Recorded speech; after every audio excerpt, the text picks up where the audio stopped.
bones will rattle, stairs will creak. Your outcome's looking pretty bleak. Thunder booms and lightning crashes, leaving boots filled with ashes. As we lay you down to rest, we read the pages of the Dead Man's Digest.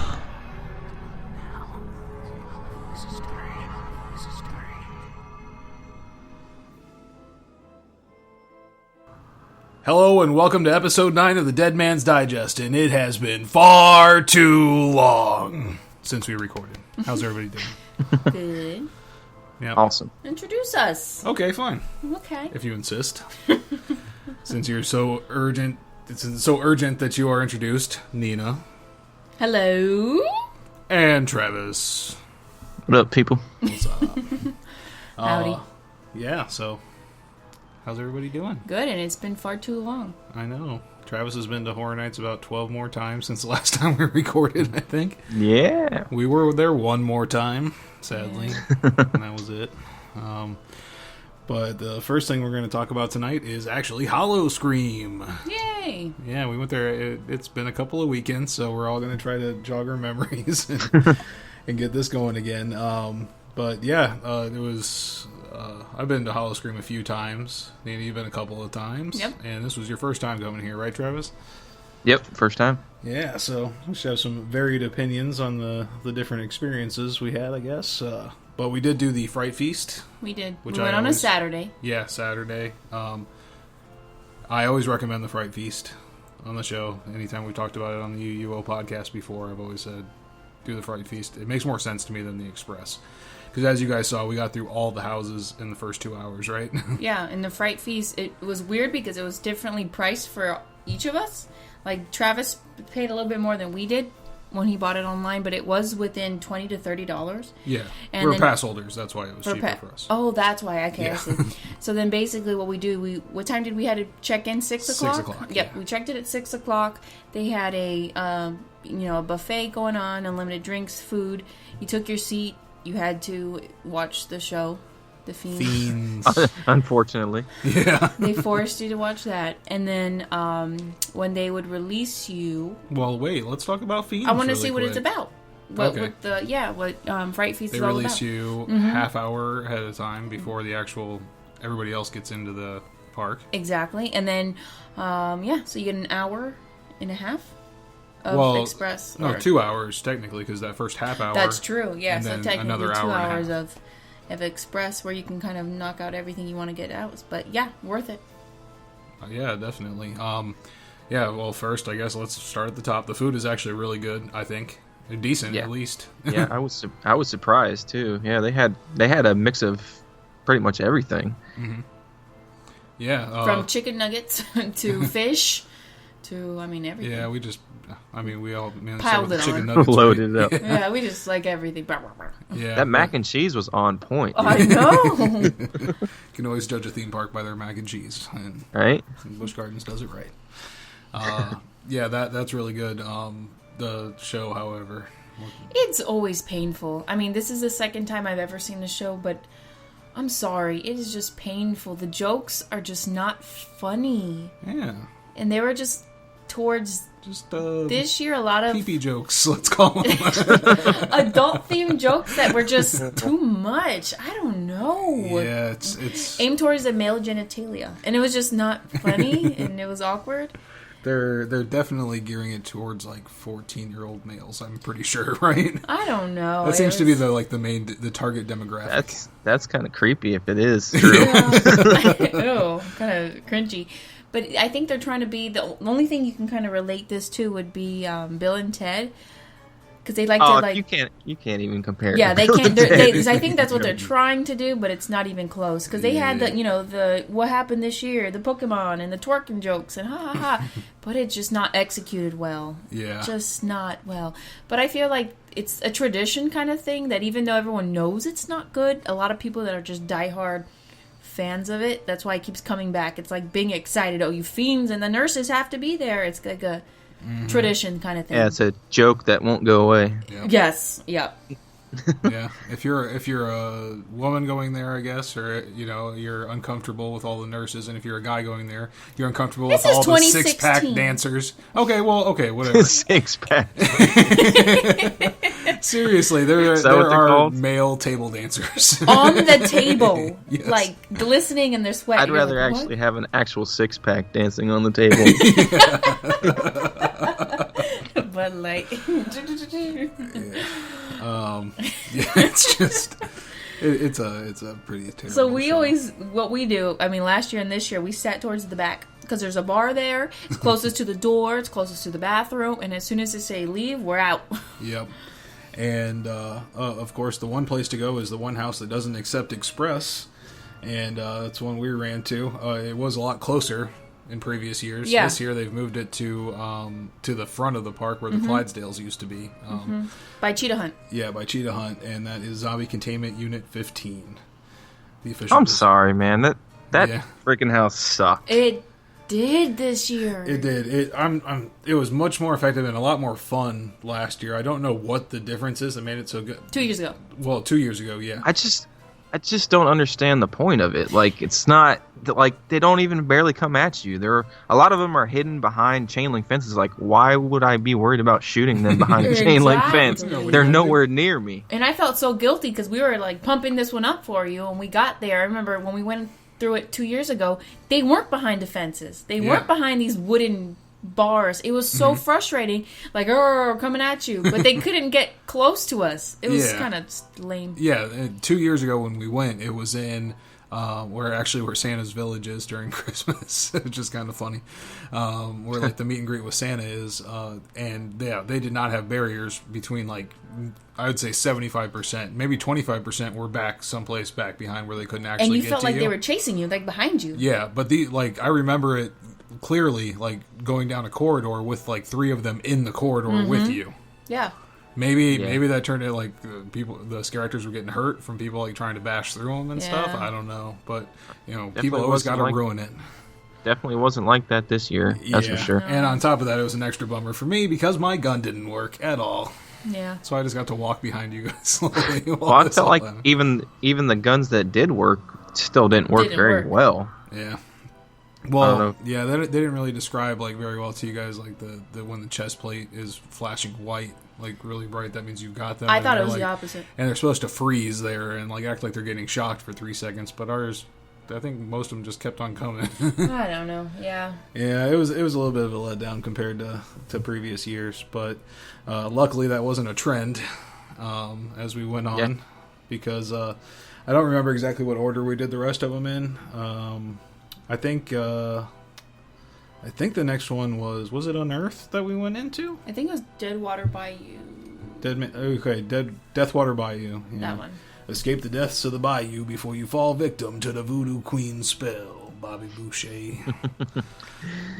Yeah, I really like this house, man. Yeah. It was it's always cool when you get like the whole kind of Bayou Louisiana voodoo thing, and it was a really, I don't know, like I like their houses a lot because, like I said, I'm more of a claustrophobic, and I feel like a lot of their houses are more claustrophobic, kind of dark houses that you kind of have to find your way through. It's not so obvious as to where to go because everything kind Very of true. looks, very similar. So it's more of dark cavernous kind of house. So Oh, okay. Exactly. That's kind of like in this year at Halloween Horror Nights with Tomb of the Ancients. I love that claustrophobic feel. So with Water Bayou, it was just the entire house felt like you were in a swampy, enclosed space, and they were scaring you from the beginning. I mean, even before you were inside the house, there was that guy. How tall was that guy? About 14 feet tall, I'll say.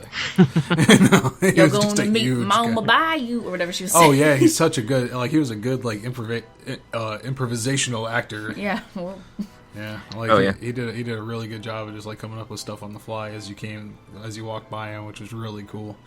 I like that. That's that personal interaction that I'm always talking about with Howl-O-Scream that you don't get at Horror Nights. They're all running off of audio cues at Horror Nights. You don't get that same kind of personality, and it's not the scare actor's fault yeah, at it's all. not their fault. It's the fact that they have to use those, predetermined sounds every time they jump out. yeah, The thing that I remember the most out of the entire Horror Nights was in this house.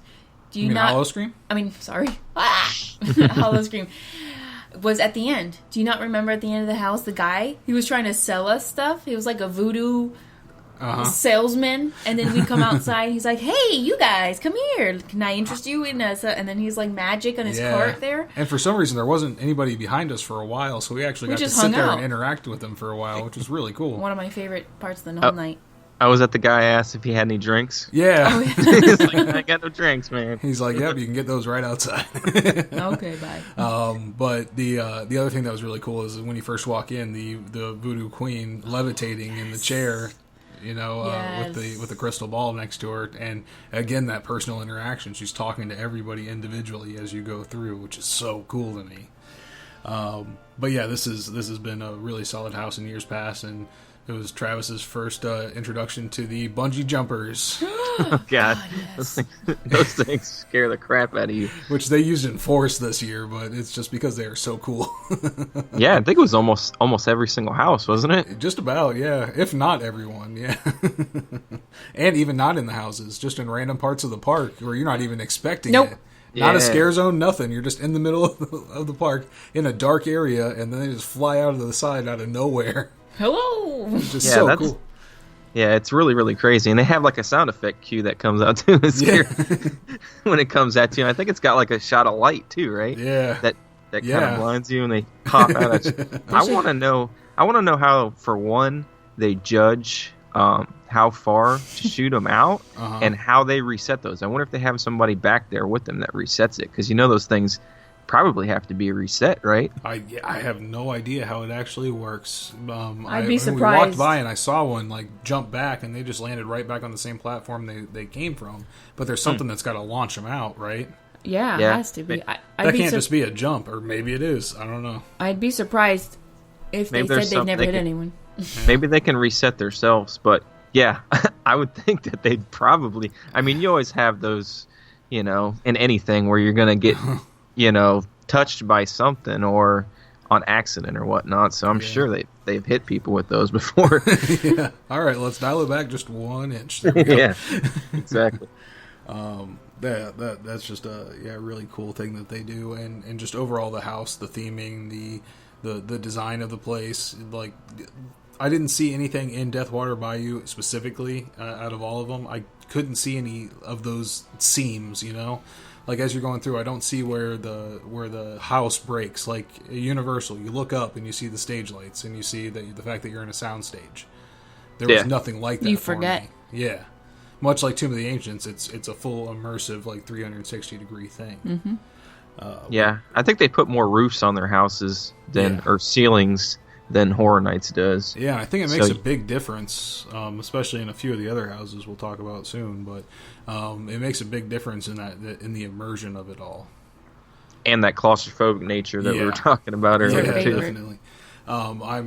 And also you're used to at Universal and those kind of places. I'm guessing 90% of the people that are going through are just looking forward or looking around for scares and don't even see the fact that there's no ceiling on the places. But for people that have been going for a while, I think it makes a big difference. Mm-hmm. To the nerds like definitely. us. Yeah. We'll just go to the next one here on the list, even though I don't think it was our next one. It was Zombie Mortuary. Led by their queen, the zombies that infest this small town funeral home feed on the fresh flesh and brains of mortuary mourners to satisfy their insatiable hunger. My question is, why did anybody go back after the first wave? They're just hanging out in a mortuary. Yeah, People just keep coming in. Like, duh, what's happening here? No one ever comes out, but oh well. You're allowed to tell everyone what happened to me 2 years ago. 2 years ago, Nina had a moment in this house. This house Practically ran out crying. made on me this one. cry. No, I actually cried. This one is just full of death. I don't know. You go through a room where people are crying over their loved ones. You go through a room where there's actually a viewing going on and people are crying hysterically, and you see a dead body and it actually moves and it freaks you out. Mm-hmm. You go to an area where they're cremating a guy alive and he's help me. You go to a room like a medical examiner room with the wall of bodies. Yeah. I don't know. 2 years ago, it was something I'd never experienced before. Yeah. So I knew what to expect. And the last room has changed since the last 2 years. That was the really intense room, I think, for you. And that was the fact that you were at the bottom of a grave, essentially, looking up 6 and feet. seeing your mourners. You can actually like, see mourning people you. through the. It was like dirt, like a dirt tunnel, and you look up and they're looking down. But That, still, that this, didn't seem to be there this year. Maybe a little bit of the dirt and stuff, but I was gonna say I felt like I missed that part. But yeah, you're that's saying what now I'm that it saying. wasn't here. Yeah, 2 years ago it was there, and I think that was a really maybe I wasn't the only intense, crybaby. impactful ending there. I actually Maybe they thought it was too intense. So yeah. kind of It was intense. I really liked it though, because I was like, it was a perspective that has never been put into a house for me, essentially. But Like your dad. yeah. So would they just have like scare actors above you looking down at you, or were Well, they like they were mannequins? mainly like mannequins. I think they had think like they're one or two mannequins. actual like actors that were up there, but for the most part, there was like, dressed a in bunch all of, black and stuff? yeah, and like a woman with a veil over her Yeah. face, that kind of thing. So It's like you are just put 6 feet under in your casket, and you're looking up at everyone. and you're seeing the dirt and like all the other caskets like shoved into the walls around you. Or, like people saying goodbye Yep. to you. It's so. They've been Ooh. buried, next to you. But you and- still get that vibe this year too. Yeah, I mean It's- it has that, and then it's like just like that funeral home music that's playing through the whole thing. Too real. Hashtag too real. Yeah, and then Yeah. you go under the coffin. That part was kind of Yes. creepy. Yep. If you weren't there, I don't know if I would have been able to know to go that way. To be honest with you, it's kind of a weird path, but Yeah, if you're not in a conga line like we weren't at the time, because if you do the Fright Feast, you'll find out that like all the houses are completely empty when you're going through them. Mm-hmm. So you're basically getting a private walkthrough of it. yeah, The only way we knew to go under the casket was from the previous years when we'd done it before. Hesitantly. All that. yeah, right, exactly. But this one almost has kind of especially going through like the funeral parlor, almost had like that same vibe as 25 years was when you're going through the caretakers area with like the dead flowers and Yeah. weird stuff around you. Yeah, Your and then the casket and mourners, Yeah. like just sitting there in the chairs, and of course they do that thing where there are a bunch of dummies, but there are a couple of real people mixed in. Yeah, I think it even had the same smell as the 25 years house last Oh, year. That kind yes. of dirt, earthy smell. Yep, and yeah, in that house in particular, that's the one where I got the lady that was sitting there with the dummies, like one of the mourners, jumped up and yelled in my face, and she's Yeah. like, "What are you doing here?" Like we had literally interrupted a funeral, and we're just walking through the middle between the casket. Was that the and one that mourner. was like off to the left, like in a wheelchair or something? Oh no, she was like to the right in the gallery of people. Like, Oh, she was okay. like sitting there with the rest of the people, but she like jumped up and yelled at me for being at the funeral. I'm like, sorry, I didn't know. We're paying our respects. I didn't know. But yeah, that was another really solid house. I think that is, of course, like we said, a returning house, but which is something Howl-O-Scream does a lot. They'll have a lot of returning houses and then just a couple of new ones. Has that been there for a few years? Yeah. Well, like I said, we went 2 years ago and it was there. I think that was the second year that it was there. Yeah, because I remember seeing people talking about how it's been there for a little while and it may Same be place. time to retire it or something. It'll so. I'm guessing it'll probably be that and Circus of Superstition, which we'll talk about next. Kind of a letdown compared to previous years, but yeah, it's called Circus of Superstition: The Last Laugh. The So, 3D house. yeah, the 3D house, and it says it'll take more than luck to survive the Circus of Superstition: The Last Laugh. Another one we talked up so much. Yeah, yeah. Sorry. Yeah, I didn't really care for this house too much either. The beginning was really weird. It was like you're walking through like a minute of just sheets and weird stuff. It's like, I don't know. It's I like guess they they're- wanted to have the entrance on the other side, and they're like, well, you know what? We'll just do this instead. Yeah, I didn't get it, man. It's just like you were just walking for a while and I don't know. Yeah. And one guy in that bodysuit in the same stripe pattern of the sheets. And Yeah. you're like, oh, okay, excuse me. I mean, they have some effective techniques that they were doing there, but it just seemed like they didn't have the actors. Like, they didn't have enough actors at the time that we went through in particular. Because I think that the actors really have to make that house, because, of course, it's a 3D house, so it's pretty flat and bare bones. Yeah. The theme around this one, of course, is superstition. So you go through things like walking under ladders and broken glass and broken mirrors, not glass. The black cat. Black cat, yeah. I did like the effect. I did like the effects that they did with the mirrors, though, with in the ladders and stuff. Where it looked like there was more ladders in there than there were, or they ended abruptly, or they were. It was a cool effect. Yeah, they do some really good visual tricks there at Howl-O-Scream. And this has been a showcase house for them in previous years. There's another really cool effect that they do in one room where they've got a bunch of portraits all over the wall, and if there were enough scare actors, this is what's supposed to happen, is there's a big like camera flash, so it blinds you for a second, and then when your vision comes back, all the boo doors basically have dropped, and there's a bunch of real-life acting clowns in the place of the portraits. And they're all done up exactly like the portraits, and then they jump out at you. They like give you a second for your eyes to adjust, and then jump out. Mm-hmm. It was a super effective room in the past. When we went through this year, the light flashed and everything, but then nothing happened. So I don't know if it was just that, or just overall it was just a little bit more underwhelming than it was before. But we had a couple of those jumpers again, which is really effective in 3D. I'm saying they're probably the highlight of the house this year. Yeah, definitely. Yeah, and then the clown, big clown face at the end, that was still pretty good, I think. Spoopy. Yeah. Like 5 foot tall clown face. Yeah. That one, that's the second time it's bumped into me pretty good, so whoever's running that thing doesn't care. Why do you always get hit by things? I don't know. I guess I just have one of those faces. I don't know. Yeah. But yeah, overall, I'd say that's probably that and Zombie Containment Unit were the only like stinkers of the groups, and they weren't. I wouldn't say they were horrible. They're just definitely not great. Bottom of the list. Bottom of the list for sure. Next one we'll talk definitely about. Not repeats. Yeah. Yeah. The next one we'll talk about is Unearthed, and this was the second. Yeah. Second year, because they themed this originally around the construction of. Excuse me. Hang on, jeez. I have no idea what that was. You're moving around like crazy, so. You good? I'm good. Okay. It was based around the construction of Cobra's Curse. Mm-hmm. That they had been digging around Cobra's Curse and they had found something. A centuries-old house has been unearthed, unleashing a vengeful demon seeking revenge. So they dug down and found that whole house. Ooh. You know that happens. You just bury a house.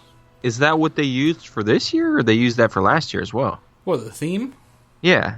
No, well, I mean, the theme was the unearthed part. But the Cobra's Curse part. That was last year. That's why they came up with the house in the first place.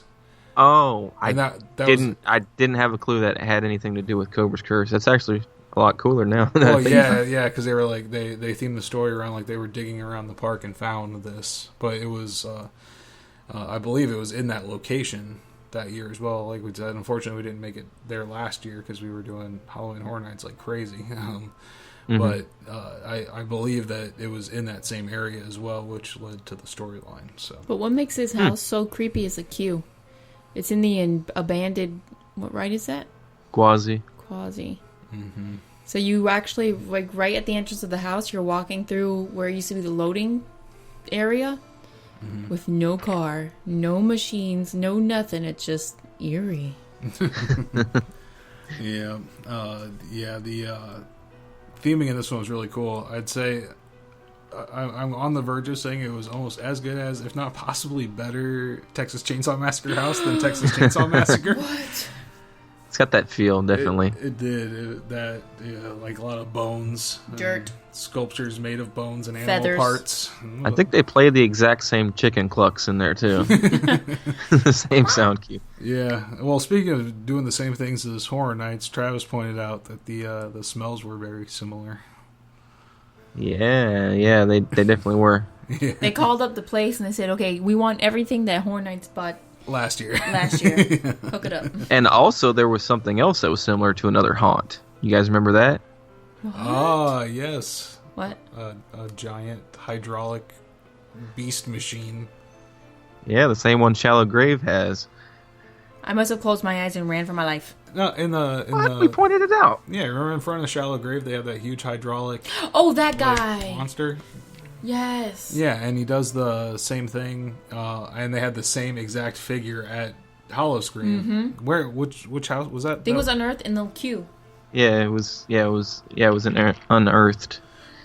It's kind of sitting down in the plant area where you got that like wraparound. Oh yeah, line. yeah. So yeah, But that how was kind of cool cool. is That the was beginning funny. of this house, especially with the... It looked like you were going through dirt, like a dirt cave. Like it felt like a permanent queue structure. It's something that you don't see normally in houses like this. It looked like a permanent structure. It wasn't something that just sprouted up and it's just nails and screws. It could look like cement and formed. I don't know. It was this is top 2 of my this year. Unearthed. I don't even know how to describe it. You're going through a house. It's spooky. There's dirt. It's very, very, very dark. But that's I for really sure. liked it. Yeah. Yeah, it was really dark. That was a dark one. A lot of And is clever that the one- scares. Is that the one? Also, that's the one that they take your picture in, right? Yes. Yes. Yeah, that was. Which no other. I thought that was really, really cool. No other haunt does that, where they take a picture of you getting the crap scared out of you. Yeah. I've only seen one other one, and it's really popular. Like, it's a thing that goes around every year around Halloween, like on Facebook and stuff. And it's a haunted house where you see everybody just looking totally terrified. And what that was is they rigged up a truck to look like it was basically breaking through the wall, and they would run one of those train horns through and blast the lights on at the same time, and then take And the that's picture. the flash. So this was that same kind of deal. They took your picture as you went through, which was funny to see as you're walking out. I'm sure they got a lot of people buying those. Oh yeah. Yeah, Good but idea. it didn't really work out too well for our group. Like, I was a little bit ahead and you guys were a little bit behind, so there wasn't a whole lot going on in our photo. But Yeah, I wonder how they do that. If it's just like a trigger pad, or if it's like I'm like a guessing. sensor or like a laser or something. we're a very bored employee. Yeah, right. I don't make Just enough for sitting up there this. in the rafters, then Only 2 houses only left. 2 houses left to talk about. We'll go with the black spot first. We're saving the best The for black last, spot. in my opinion. What an infamous pirate has you marked for death, and he has you right where he wants you. Yar. In the black spot, apparently. Ew. Yeah, I heard a lot of offhand jokes about what the black spot may be in the queue as we're walking up. The brown spot. There's the brown spot. There's yeah. Anyways, let's not get too far into that. This was a new house. It was one of the new ones, one of the 2 new houses, we should say. I gotta say, I don't remember a ton of this one. I know a part of it was outside, which was really cool. A lot of scare actors, a lot of pirates, and a lot of gold. Yeah. It's my gold! That's my goal. Yeah, out of all the houses, this is, for some reason, it's the one I think I remember at least, but I don't remember having a bad time in there. I thought it was cool. And I do remember, like, there's a portion where you actually walk out and you are outside completely, which is cool. It's not something you see normally. I believe that spot where you were outside was where they had the Edgar Allan Poe house previously, in the previous year. So, like, that was, like, the entrance to a queue in a previous year, and in this house, it was, like, in the middle of the house. But yeah, it was a pirate-themed house, and that's all I remember. Unless Me you guys too. got anything. That's about all I remember too. I think it was pretty short, right? Yeah, I don't think, remember it being a very long house. Yeah, and if I recall correctly, that was another one where they had like a photo op out when you got out of the house. They had like a big stand up there, and they had some pirates there you could take a picture the with. ladies, the pirate ladies. Yeah. Which they Didn't had they a couple of throughout the park. They had like, take your picture with girls. No. And like one really awkward looking guy that like, he's just there in case girls want pictures. Yeah. Didn't they have a spieler out there in front of that house too? I do believe so. Yeah. Yeah, Oh, they that did. older guy. Big yes. Yes. Yeah, yeah. Let me tell you a story. Okay. He probably had Big- more fun than anybody just doing that all night. Yeah, exactly. Yep, another good house, and I mean that kind of thing. Those spielers and things like that is something that I wish they did at Horror Nights. You know, I know. it just like it immerses you that much more, and it's entertaining. You know, it's personal. fun, and it's a person that if the line gets long, he can just start strolling up and down the line, talking to people. You know, keeping it entertaining. I think so. Well, they were doing that for Purge, but that was few and far between nights where he would actually be out there. It seemed like it was very rare to see him out there, but when you did, it was cool. Yeah. So I definitely agree on the Spieler thing. They need to get on that. Yeah, and I don't know if if this is the same feeling you get, even though I know they're both like corporations and everything, but like do you get the feeling that like Universal is the more like professional corporate run thing, and Howl-O-Scream is like, you know, guys, have fun. You know? It's like the high school got together and we're all having a exactly Yeah. Like that's what it feels like to me. Like you've got like a set way of doing things at Horror Nights, and this is the way it's going to go, and it's going to go this way. which we're not mad at. Yeah, I mean, we still enjoy it, and it leads to like some amazing theming sets, and I think it lets the creative director have his like vision completely understood throughout. You know, he gets to set up the sound cues. He knows when you're going to jump out. You know, he can set when you loop and when you don't, and you know, when you have your own trigger to set. But things off. I mean that makes sense though, because all their houses are original. You know, it kind of seems like that with Universal, when they have the original houses, they have a little bit more leeway. It's just when they get to those IP type houses where they kind of have to walk that line a little bit, you know. True. Gotta keep them happy. So. Yeah, but I just like I like when like Howl-O-Scream just lets their actors have fun and just like, you know, do what you want to do. If you want to talk to somebody in the house, go ahead. You know, that kind of thing. Yeah, exactly. And we, you know, if you want to like get in front of them and stop them, like the guy, the zombie mortuary guy did, not zombie mortuary, the first house room, Deathwater Bayou. Deathwater Bayou. If you want to, the guy wants to jump out in front of you and keep you there and talk to you for a while, they're allowed to, and that's awesome. I think. So yeah, let's move on to the last house, and I think everybody's Definitely not favorite, hands least. down, right? MVP. And this is Motel Hell. Nightmares become reality. Wait, no, Motel Shelburne. Yeah. No, Motel Hell. Nightmares become reality at this deserted motel once you realize why it's conveniently vacant. I love this house. It was so good. You know, talk about theming, like out just at the front door. Just at is the so front. awesome. And they have a little newsreel like video playing as you're in the queue, getting close to the house, and basically what it's saying is that they keep trying to demolish this hotel, and everybody that tries to demolish it dies. Yeah. So that's why it's still standing. And right out front, you get that with a construction worker, and they're just freaking out, ears bleeding. Yeah. And it looks like you're at a motel. Like, it has the doors, the little air conditioning vents, the glass to all the rooms. It has a broken down car. Yeah. And then you turn down the corridor, and then you just basically go through the motel. You go through the front in the lobby. Mm-hmm. It's just, every room had, you know, like, go crazy. Exactly. Just go and, crazy. Like, each room had its own like Theme. Yes. which was cool. Yeah, I like the 40s, 50s kind of theming, you know, with the shag carpet when you're going through the room, and it kind of feels like you're kind of stuck in an episode of The Twilight Zone or something. Yeah, we'll give him a shout out. We said, as we were walking through, I'm like, Adam the Woo would love this place. Yes. It was like that kind of like roadside ephemera, like 1950s style that is just so cool. That rich room. Yeah, I love that style too, so it was really cool to see. It's like if Cabana Bay went fully evil. And some effect that they did so well was when they mimicked that you were outside on the pool. You were actually still inside, and they had that light effect, like the pool reflection was all over the walls. And then the actress, she's like, "You're just gonna leave him there?" And he was upside down, drowning, and he's dead in the pool. You're just gonna leave him there? Like, I don't know if you heard the people behind us go, "Why don't you help him?" And she's like, "I can't swim." I didn't hear that. Yeah, it felt like you were at a crappy hotel in Daytona Beach on spring break or something.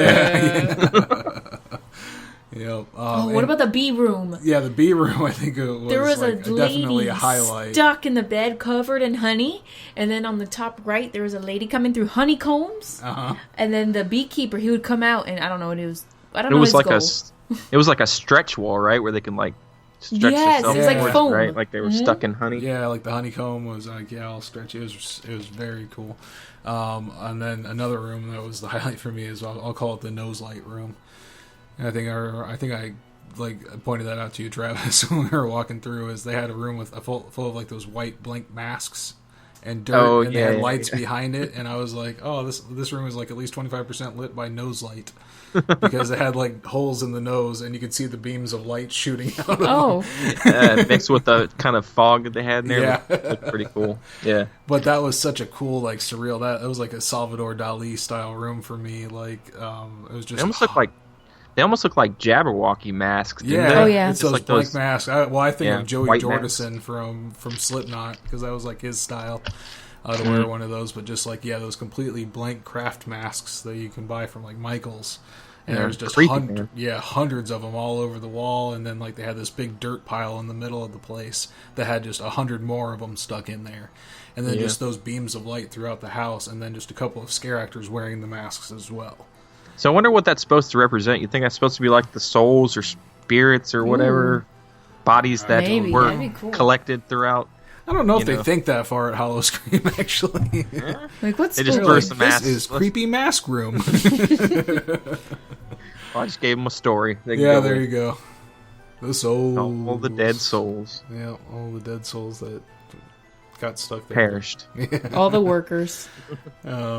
So, yeah. Just every room was unique. And every time I see somebody talk about Howl-O-Scream, they're raving about this house. And it's legit. It's at Halloween Horror Nights original level, or maybe a little bit higher than in recent years, in my opinion. Because they had Bungie guys there too. Yeah.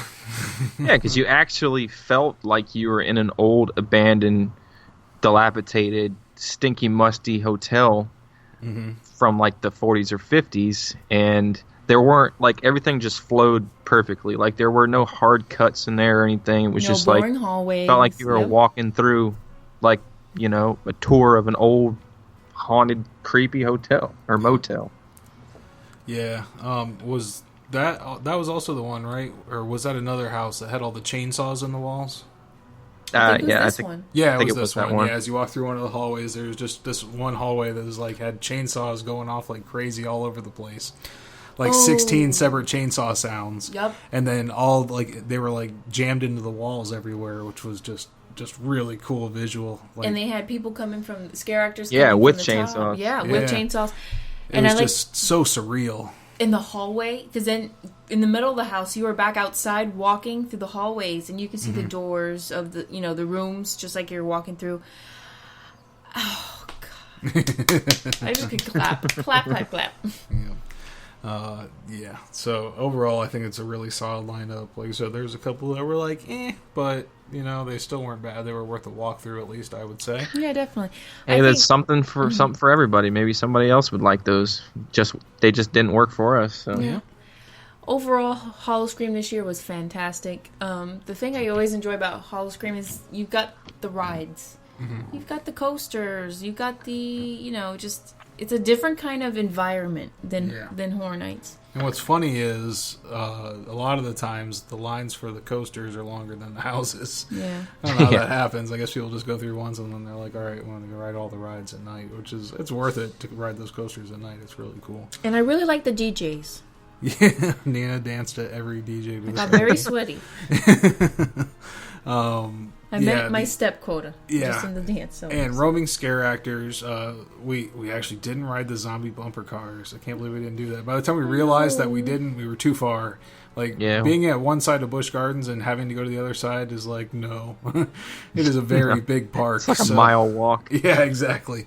So it was a bummer that Travis didn't get to do it, but we should have. But that's a lot of fun. Just regular bumper cars, but just 3 or 4 zombies in some of the cars coming after you. It's just meant to be silly. It was very entertaining, and I would say the scare actors outside of that were some of the most impressive scare actors I've seen. They were zombies, which is surprising for me because I thought I was just done with zombies completely, but they did a really good job acting and that kind of thing. And they had some a girl there who was like a contortionist. Yeah, that was like bending her head backwards, like nope. Yeah, looking at you like with her head twisted all the way around. She was doing the Reagan. Yeah, definitely. I think we got a job for you in Orlando. Yeah, there were a few other scare actors. The scare zones. I remember they had a werewolf scare zone That's what just came to my mind again. Oh yeah. Yeah. Wasn't there? Yeah. What? I don't remember. Yeah. You don't remember that? All those guys they kind of had like 4 or 5 different boxes set up, and some of them would be popping out of the box. Yes. The big gargoyle werewolves on top. Yeah. That was one scary zone, and they had another one like apocalyptic kind of scare zone. That's the one I liked a lot. Which is where they had the sliders this year. Oh, so cool. Those are the guys they wear like metal plates on their legs, so they can slide on the ground and sparks fly up, and they like either slide up right to you or right past you, like right in front of your feet, and it'll definitely make you jump no matter what. You can't get past that, even if you're sitting there watching them do it and start like they're just running straight at you. It's loud as hell. Yeah, and I mean, if they're the same guys, they've been doing it for years and years. Because there was a guy I actually went to high school with, I was in drama class with, that started the sliders at Howl-O-Scream. Because that's one cool thing that Howl-O-Scream lets you do is, they let their scare actors do, I will say, is if you come up with a good idea, they will actually use it. As opposed to, something like Horror Nights, that has to be approved through many different channels before you're able to do something. Howl-O-Scream, they're like, you come up with an idea and it's solid, go for it. And that's the idea they came up with, and it is super effective, and they've been doing it for like 10 years afterwards. Wow. So, just really cool there.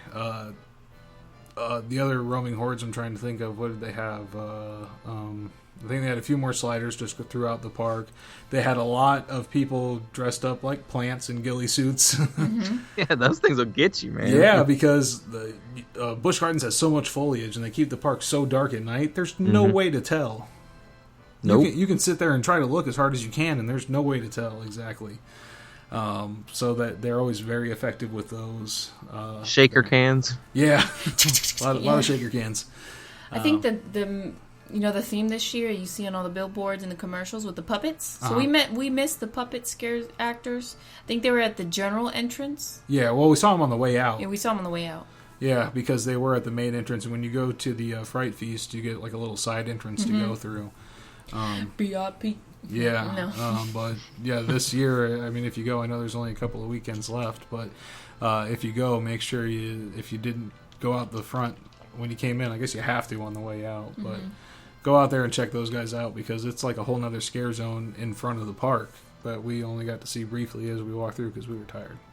Yeah, those guys were awesome out there, man. Yeah. They were running at everybody. Yeah, and these like huge suits, but they like charge at you really quick. Like they like juke and like make the whole suit rattle, and it's like it's a really effective scare. It gets you, especially when you're not expecting it outside of the park.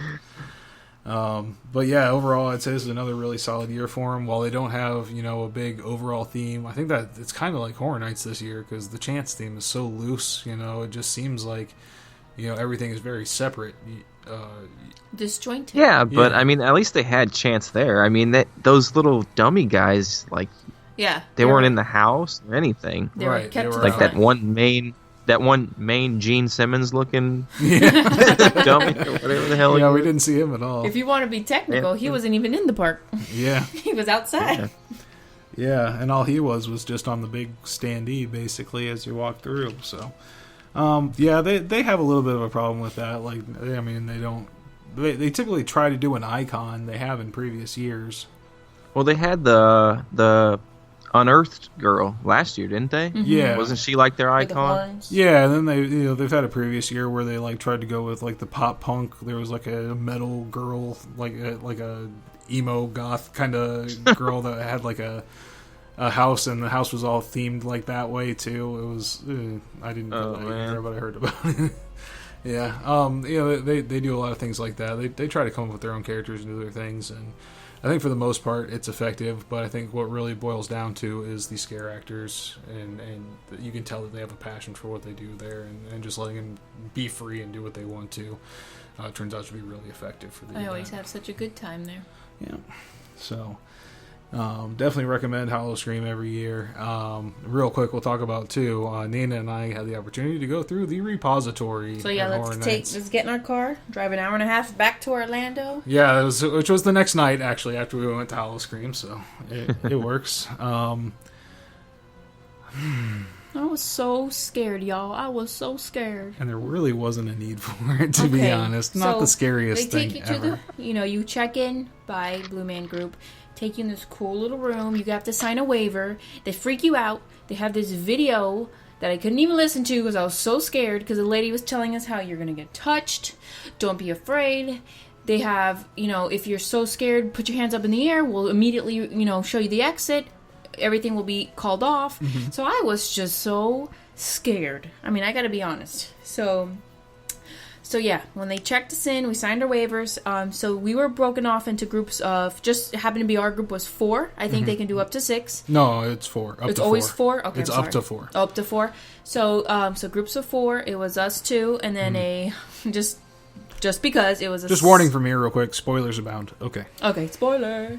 It was a dad and a son. I guess he had a sign for him. It was under 18. Yeah. Anyways. And they had no idea what was happening. They're like, as soon as they sat down, they're like, so what's this about? Yeah, where are we? It's like, you paid money for this, right? Okay. Like a lot of money. Like, where am I? Like over $50. Exactly. The dad was more scared than I was. And we looked at each other like, we're not going to make it through this. Because we already knew coming in, it's a teamwork kind of activity experience. It's like a mission. You had to accomplish something to survive. And if you're a group with some strangers and you're like, oh, God, these people. So they took us into the first... It was in actually the same... what's that word? Soundstage. Soundstage. I couldn't remember. So the same soundstage with like American Horror Story back there. Mm-hmm. We went in there. The set was gorgeous. Mm-hmm. This very small room. And it had artifacts all along the room, of like from ceiling to floor, just artifacts with little tags, just really like archaic looking. And then the acting was genius. There was this a soldier standing at the door, and then there was an actor. He just went right in it. It's like a scientist, researcher kind of guy.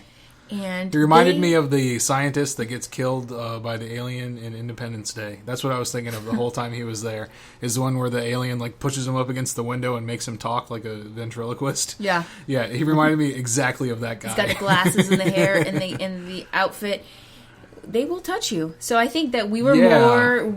we had the game face. We were in it. We were willing to just immerse ourselves. We were touched. I actually was shoved out the way hard. Uh-huh. And then he was basically whispering to us about, what was going on. Yeah. We had to get the artifact, and we had to get this. I kind of was confused because you have no... While he was doing that, too, real quick, he had his hands on both of my shoulders, and he's, up next to my ear, this close. And then he remember he grabbed my ponytail, his hand, because I wanted to keep my hair down for the VR. I mean, for girls, definitely don't wear a bun, or don't keep your hair up because it won't fit the device. So I knew to keep my hair down. He grabbed my ponytail. I was like, what are you doing? Oh God, what is going on? Yeah. It was intense. I mean, I felt like I was back in basic training. I was that level of what is going on, but I was pumped. And then they come on, next room, let's go. Well, and when that happened, actually, the soldier grabbed my arm and pulled me into the next room. I'm not a small guy, just so everybody knows. It's a big guy. And this soldier dude, they hired the right guy. He grabbed me by my arm and he just pulled me into the next room. I almost fell down. It was with that much force. So basically, we'll continue with what happened, but basically there was a quote-unquote pre-show prior to having the virtual reality device put on your head, and then the pre-show, 10 minutes or so of actual virtual reality experience. So still going through the pre-show, you entered a different room where they tell you, don't go anywhere, stay here. So I'm like, I'm not moving anywhere. But then another guy comes in and he says, oh my God, we need the key. We can't continue, we need the key. And I'm already ready. I'm like, where's the key? And then he had a flashlight. He's also a crazy person. Yeah, he's crazy. He's wearing a straitjacket that was ripped apart. Yeah. He had ripped himself out of a straitjacket. Okay, and they get up on you. They breathe on you. They don't care. And luckily he had some Tic Tacs somehow in the asylum because he had minty fresh bread because he was right in my face the whole time. And then what did he whisper to you about me? She's gonna die. Yeah. He's like, you're gonna watch her die. I was like, oh god. I'm like, okay. So he's like, get the key, and then first thing I saw was a like a safe on the floor. I go, I gotta get the keys in there. But then he just points to the light on the wall with the flashlight. I'm guessing people were having issues finding the numbers. Well, to be fair, there were numbers all over the walls. Oh, there were? He was gonna have to point it out at some point. Yeah. He just immediately flashed. It was 2 numbers, like 39, whatever. So we opened it. It was a key. He's like, the key. And then some lady walks in, come with me. I'm like, no, they told me to stay here. I ain't going. But No. she was drill sergeant, like, you better come with me right Well, now. first, he gave us cubes. He Oh, used he that gave key us to open up another chest cubes. that had these cubes, and those were like the sigil keys, Ooh, basically, these cubes. that you have to use to solve the final puzzle. But then, yeah, after, like you were saying, after that point, we got pulled again into another room. Like a researcher, with like a lot of computers, and like, and then she wins the cake. Like, she takes the cake. The best actor of the whole entire place. She just starts yelling in our faces. That poor young kid was just like, what is going on? Oh yeah, the kid kept like looking around the room and like, you know, trying to touch things, and she was like yelling at him like, "Don't you touch that! Look over here!" and like banging on the table, and yeah, he was like frozen by the end of it. And there was a scare actor hiding under the table that grabbed our legs. He was on the chair first. When we first walked in, there's this guy that looks like he's like dead, basically sitting in the chair. And then he like jumps to life, and then she grabs a like, it looks like an arc baton, basically. and electrocuted him Yeah, and like electrocutes in front him. of us. And it's like, and it was one of those really clicky, loud electrical things. Yeah. So it's a very effective thing. But she she zaps him down, and then he's under the desk, and then grabs Nina's ankle from under the desk as she's yelling at us. But So she's basically at that point. The point of this part was to tell us what was our mission. Our mission is to find the keys, the symbols, the colors. She just kept repeating, "You need to get these for me. You're going to go into another world, and your mission is to get your, what is that word? Like an archaic symbol, something to help her." Well, she kept talking about symbols. Like, you need to pay attention to these symbols. But then, like, right before we left the room, she looked at me and she's like, "It's about the colors." And it's something we had heard about before. It's just so confusing. But she only said it to me, like I was the last one out of the room, or she like pulled me up close and she's like, "It's just about the numbers." I mean, sorry, the colors. I'm thinking I lost. She's like, "It's about the colors," and then pushes us into the next room, and that's where we get our virtual reality helmets. Well, first, let's say we had to go into another room where a soldier yelled orders at us and told us what was going to happen in the next room. Mm-hmm. And to keep your hands down, don't touch the device that's being placed on your head, and all this. And in case of emergency, he tells us first to put our backs on the wall. And one of the guys, the dad we were with, was like kind of catty corner, like in the corner, and he's like, "I didn't give you 2 walls, I gave you 1 wall against the wall," and like right in his face. And that was when I saw him as scared as any person I've ever seen in my life. Grown man, poop his pants. He was like terrified, like pressed himself up against the wall, like staring straight ahead. But yeah, they give you the instructions in that room, and then you get rushed into another room. You get separated, so 2 and 2. Yeah, and these rooms just had 2 big circles, like one big circle on the ground in each room, essentially. And you go there, and they tell you to stand back to back, and then they put the headsets on you. What made me so frightened, because I've done virtual reality before, is I get very disoriented and I get very frightened. Because if you touch me while I have the virtual reality and I can't see you, it freaks you out. So I was afraid that we were going to get manhandled with the VR on, and we really didn't. No, we got a feather duster to the face. It was very obvious what it was when it happened. I think like birds like fly by you really fast in there, and it was feathers. like a feather duster on your face. And I think overall, how long were we there? 10 minutes?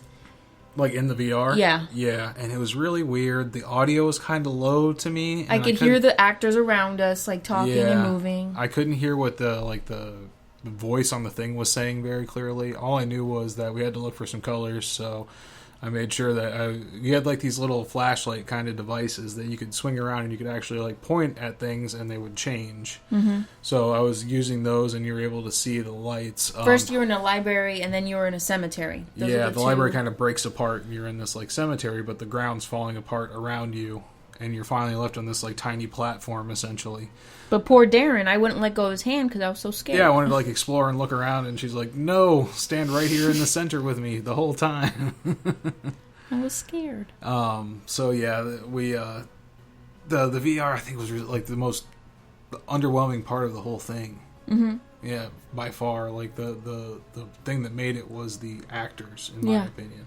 And then, boom, they take it off, and then you're entered into this last small, very, very small room, and... Which reminded me of Legends of the Hidden Temple quite a bit.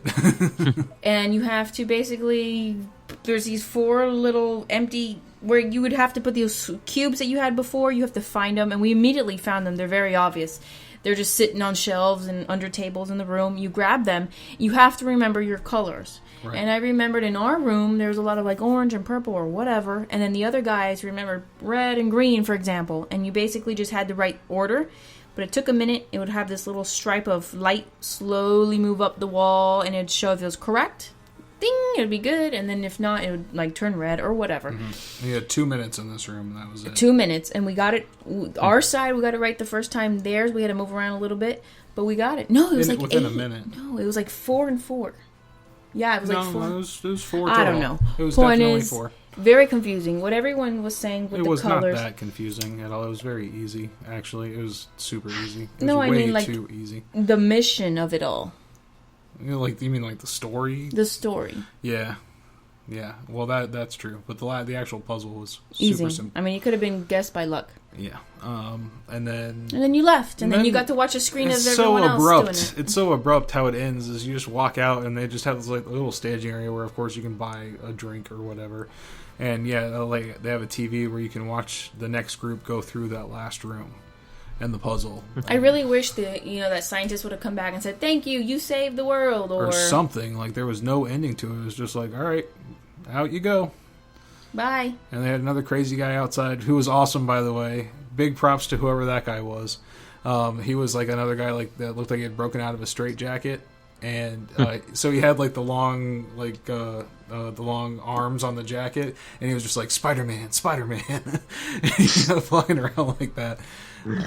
We actually have about 20 pictures with him because we're sitting there all trying to do the Spider-Man thing, and have it show up on the film. So. That was kind of fun with that guy at the very end. But other than that, like the actual employees that were back there were kind of like awkward. Like when you came out, they didn't say anything. They're just like, "Oh, you can have a drink or whatever." Congrats. Yeah, and overall, do you think it was worth $50+? No, unfortunately, no. Yeah, I'll tell you the honest truth is if that the honest truth. Yeah. What? What is the name of this whole... The repository? No, I mean, it's part of the truth. Legendary truth. Okay. Okay. The honest truth for me is that if they would have replaced the VR with more actors, then it would have been worth the $50 to me. Yep. If that 10-minute experience was just more of the acting, like another scene with another actor, I would have been all about it. Or like a real like scavenger hunt kind of. You don't think it could have been improved with better VR? Oh, possibly.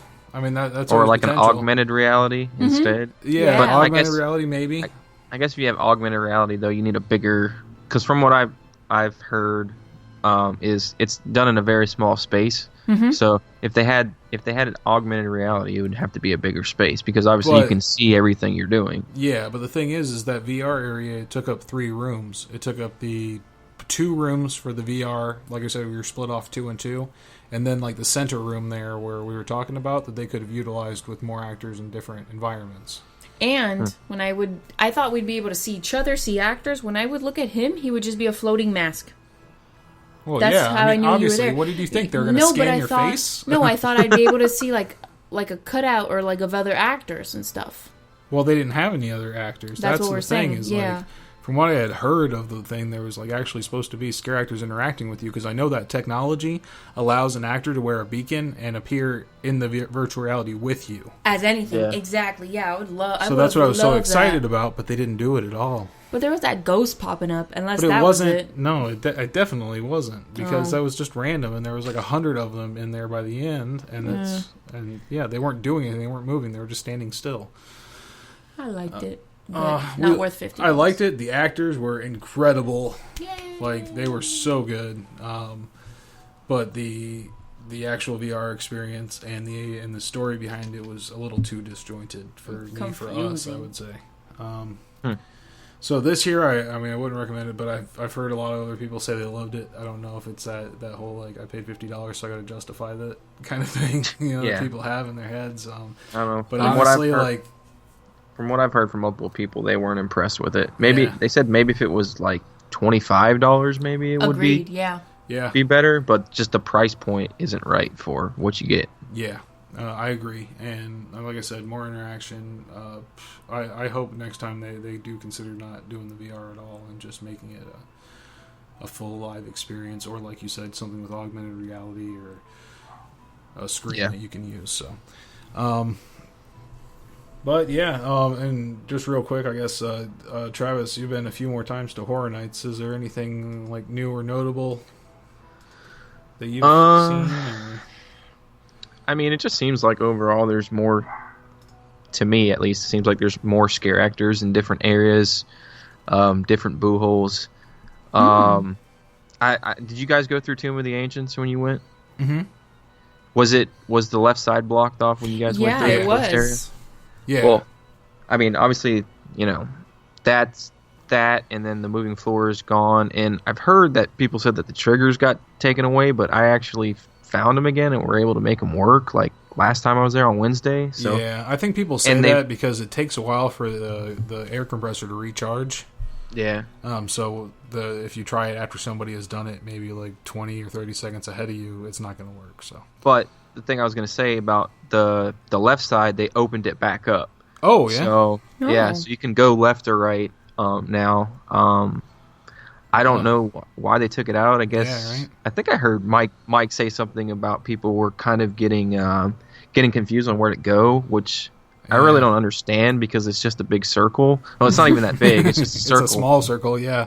But I guess maybe it was impeding traffic, so they opened it back up. I don't know. I thought that was originally why they closed it, because it was kind of impeding traffic. But I don't know. They opened it back up. At least on Wednesday when I went, it was back open. But well, and it does a weird thing when you split up the crowd like that and put them back together. It's just like the highways. People don't want to let people merge back in.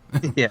So I think it becomes a little bit of a, what the heck? Like, where are these people coming from? And you saw that in Circus of Superstition, actually, real quick, to throw it back to Howl-O-Scream, is they had 2 spinning tunnels, and you could go to the left or the right. But at the end, like, you had to go back into the same, like, a single file line again. So, like, people were getting, like, it wasn't too busy when we went through, but I'd imagine when it's busy and both of those lines are full, people get stuck in there, and you're stuck in the spinning tunnel. Yeah, and you've also got where, if you go through like with a group of, say 6 or 8 people, if everybody's not going to go the same way usually. Yeah. And then you've got, groups being broken up because, somebody's going to move slower or quicker on one side. So yeah, which wouldn't be a terrible thing, but if people aren't expecting it, they're going to like stop and look for the people that they were with, which will slow down the whole thing. So yeah, exactly. Yeah, so, I don't know. Yeah, other than that, like I said, just I've noticed a couple little things, just more scare actors, and, they're getting their stride and stuff like that. But other than that, any big differences? No, I haven't really noticed. I noticed a lot more bigger differences last year than I did this year. So Okay. Gotcha. And yeah, for the most part, I'm going to say that I've seen almost every night. The crowds have been pretty crazy. Oh, there is one more thing in Texas Chainsaw. I don't know if you guys saw that. The 3 windows off to your left-hand side, like when their father's popping out at you, saying, "Look what your brother did," or whatever. There's on those. There's actually like metal behind those windows, and I'm not sure how they do it because I'm sure it's not an actual chainsaw running in there, but it actually looks like they're sparking the chainsaw on the windows. Oh, cool! Nice. So that was a cooler effect I noticed that they added in Texas Chainsaw. Nice. Is the music still the same? Like environment music, like all throughout the park with chants? Yeah, Everything's it's same? still that annoying Bart Simpson laugh. Yeah. Well, the first weekend when we went, they had like some like classic rock and stuff playing, and they took that out after the first weekend, and they were playing more of like a score, but still with chances laughing on it. Yeah. So that changed after the first weekend. From what I heard, and then when we went back the second time, we didn't really see too many like extreme differences when we were walking through. So. Academy of Villains is still amazing. Oh, they finally added projectors in the lines now, with 2 weeks left to go. Oh, remember how they had the big projections on the buildings? Yeah. Yeah. Last year. Years. Yeah, they just added them like last week. Well, let's say that too really quick. Maybe not 2 weeks left to go. Maybe 3 weeks. Well, sounds like they may 2 weeks and 2 days. Yeah. Yeah. Well, which will be the next weekend, so. Yeah, that's true. Yeah. But yeah. Halloween, Thanksgiving night. Possible. We've heard some rumors, and actually, I think as of late, I think maybe Orlando Informer or something get confirmation that they had employees scheduled for the next weekend. Wow. November 4th and 5th. So. To make up for the hurricane? To make up for the hurricane thing. Right. And not just from what I heard, is not just for the people that have the passes, especially that Ultimate Fear one that was every night, but also for some employees to get an extra couple of nights of pay. So that was kind of cool of them. Even though, from what I heard, they all got paid for the hurricane. The hurricane was out as well. That was nice of them. Yeah, a lot nicer than some other theme parks we won't talk about. I'm wondering how they're going to do it with something like My Pass. I mean, I don't wonder if I'm just going to be blocked out because I don't get Fridays or Saturdays. So yeah, I'm hoping maybe they let me in on maybe the Friday. Maybe that would be nice. Of them, yeah, yeah, to make up for it. Yeah, I don't know. It's it'll be a very interesting thing, and they haven't announced anything yet. And I think that's kind of weird with this short of a time before that. So maybe they're just waiting until they have all the employees, making sure they have enough employees to run it, because that takes a lot of people to run Horror Nights for a night. Yeah, I think they can go a little bit lean on it, because I think that those 2 nights are probably going to be pretty light. Hopefully. So, I would think that they would be, but like you never know with Horror Nights, to be honest with you, because it's been pretty jam-packed the past, pretty much from the start, but especially these last 2 weeks have been pretty damn crazy, so we'll see. All right, well, that's going to do it for this episode. Of course, be sure to follow us on Twitter at Deadman's Digest, at UUOP Darren, at Travis Terrell 12, and at NThompson91, who I've seen pop up on there like maybe once or twice and post something, or like something or something like that. Yeah. You can also join us on Instagram. Deadman's Digest has its own. Travis has one. Is pretty popular these days. Having Academy of Villains following him and everything. VIP. Yeah. Right? Thought that was pretty cool. Yeah, it is cool. It was awesome, man. And, of course, join the Facebook group. You can post some pictures, any pictures you've taken at the event, ask questions if you're still going. Really anything. The group's there for people just to interact and have a good time. A lot of people have been putting pictures from the meeting, the dinner.